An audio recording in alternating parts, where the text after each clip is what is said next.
It's like trying to fit 10 pounds of shit in a 5-gallon bucket. Alright guys, welcome back to the channel, and on today's episode we are back on the G35. So before we get into today's project, I'm going to show you kind of what I've been working on this.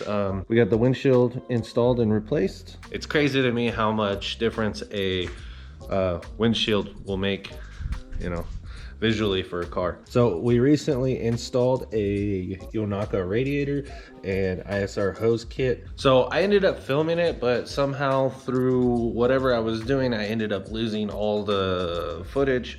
Well, a majority of it. So it was very difficult for me to put a video together on that, which is unfortunate because I thought it would have been something really good to put on the channel, but unfortunately things happen. So anyways, I wanted to share that with you guys, but let's dive into what today's video is about. All right, so we're going to be working on the interior today. We have a few things that I'm excited to install.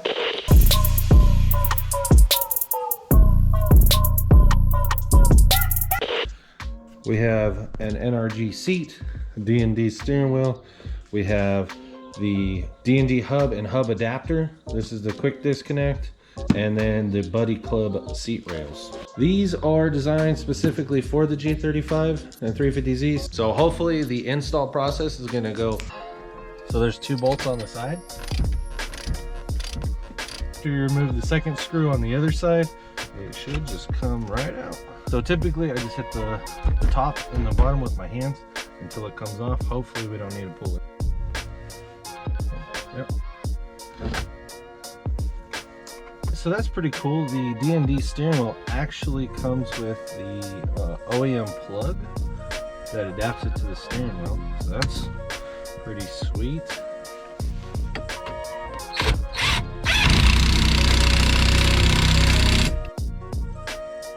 So right now I'm installing the quick disconnect. All right, so I got the steering wheel installed, got all the bolts tight and everything. So the only thing is with this quick disconnect, you cannot use a horn with it. So if you want a horn, this may not be the quick disconnect for you. All right, now that I got the steering wheel in, we can focus on the seat. So let's get started on that.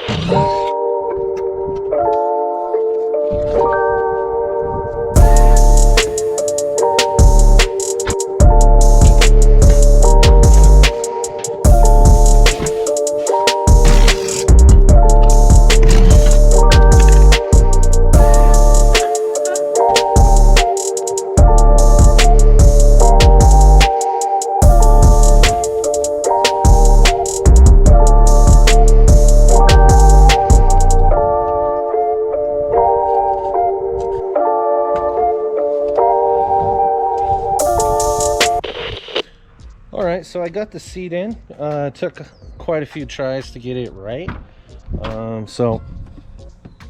Here it is. It fits decently well. I didn't have a whole lot of trouble. I just had to take it in and out a lot of times to just kind of get all the bracketry and everything kind of in the right place. I know I kind of set it up on the bench, but I was like way off. There's a lot of slots and adjustability, so you just kind of you know, trial and error in and out. So it came out pretty good. All right, since we got it installed, we might as well take it for a test drive and see how it fits. All right, so since the car's not registered, can't drive very far, but we can go around the block and just kind of feel how everything is. Feels a little bit close.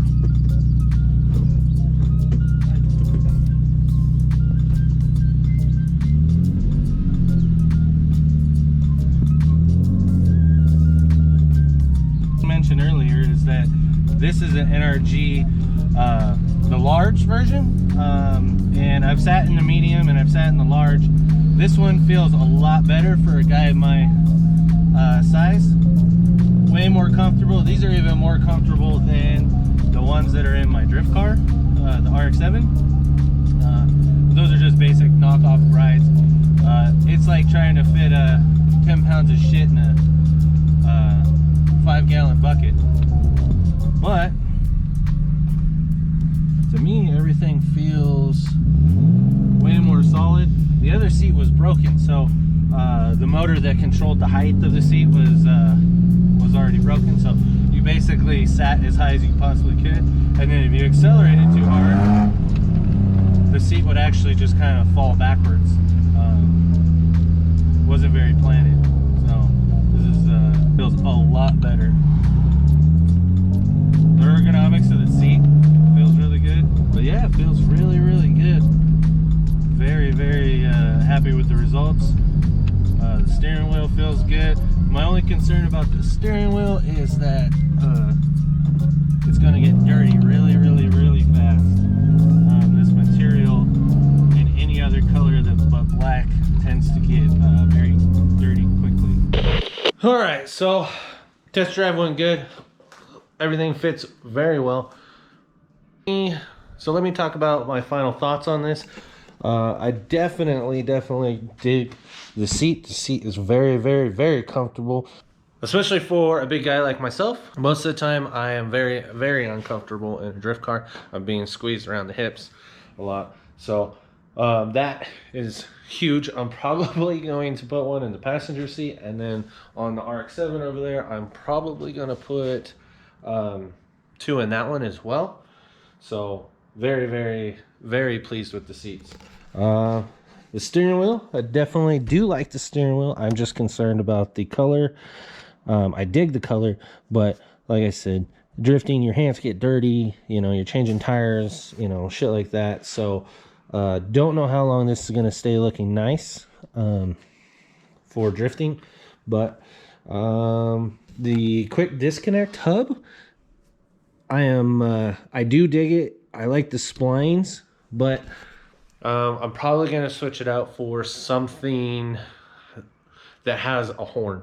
I'm trying, you know, to keep this car as streetable as possible while kind of doing drift modifications. So that's why we went with a seat rail that you can slide back and forth, so that way, you know, you can have multiple people drive the car. You know, you can adjust it however you want. If you're like cruising down the street, you might, you know, want the thing sitting farther back or whatever, or you're drifting, you want to be closer to the steering wheel. You know, just that adjustability is nice. So so if you guys are interested in any of these products that were on this video today, I put the link in the description below, or just check out Drift Parts Direct. That's my website. But I think it's going to do it for today's episode. I will see you guys in the next one.